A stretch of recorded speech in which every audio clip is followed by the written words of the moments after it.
Sequels tend to be bigger, double the action, or waste time setting up the third one. What I liked about this was they simply expanded the characters, so when they all die in the third one, we're gonna miss them.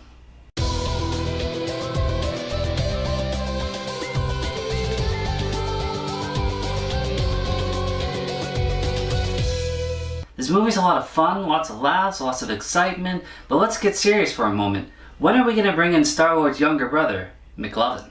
Gangsters, what's up, guys? The humor in this is well crafted, bouncing between adorable baby Groot, bluntly cruel Drax, and him and Mantis were great in this. What are you doing? Smiling. I hear it is the thing to do to make people like you. What if you do it like that? And Chris Pratt rocking my kind of humor, innocent and wildly appropriate.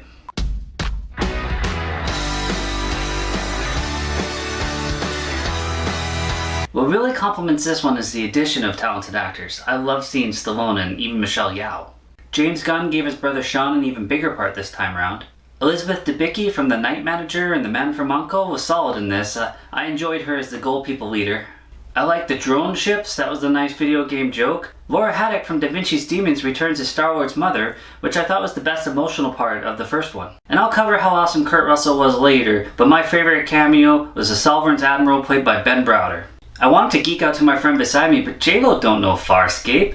James Gunn actually ran into Ben Browder at the Saturn Awards and offered him the role back then after the first Guardians movie. And they're both big fans of each other, so it was an easy fit. In Farscape, Ben Browder played John Crichton, who was Star-Lord before we were introduced to Star-Lord on screen. Well, have a little pain. Crichton, don't I can help you. No. I'm still aching from the last time you helped me. A wisecracking pop referencing human lost far out in the galaxy. Farscape, it's great, go watch it.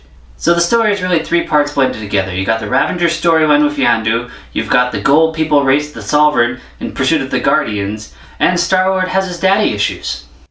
Who is your daddy, and what does he do? It's Kurt Russell. Watching him recapture his youthful energy was amazing. It was like I was watching him in the 80s. His character was neat. I really enjoyed his interactions with Star-Lord. They mostly focused on that. I just wish they gave him some more time with the other Guardians. They didn't do too much with Drax. All the other characters had some development, some personal storylines that they dealt with. Drax was mostly there for action and humor, which maybe isn't a bad thing for Batista, as he still discovered himself as an actor. But I thought he was completely wasted in the Bond movies, and he's getting better. I can't wait to see him in the Will It Ever Be Made Highlander reboot. Gamora was tied to her sister Nebula's story, and at no time did I ever feel that she was actually in any danger. I think they could have executed their scenes a bit better. Nebula goes into the child abuse story with Thanos, and if we got a scene, it might have showed a little more emotion to it. Hard for Karen Gillian to portray that through all the makeup and prosthetics, or maybe I'm just saying that because I want to see the cute redheaded version I know her as from Doctor Who. Bradley Cooper was great as Rocket again. I still don't recognize his voice. 5 after-credit scenes, and just like in the first one in the collector's shop, we see Adam Warlock's sarcophagus.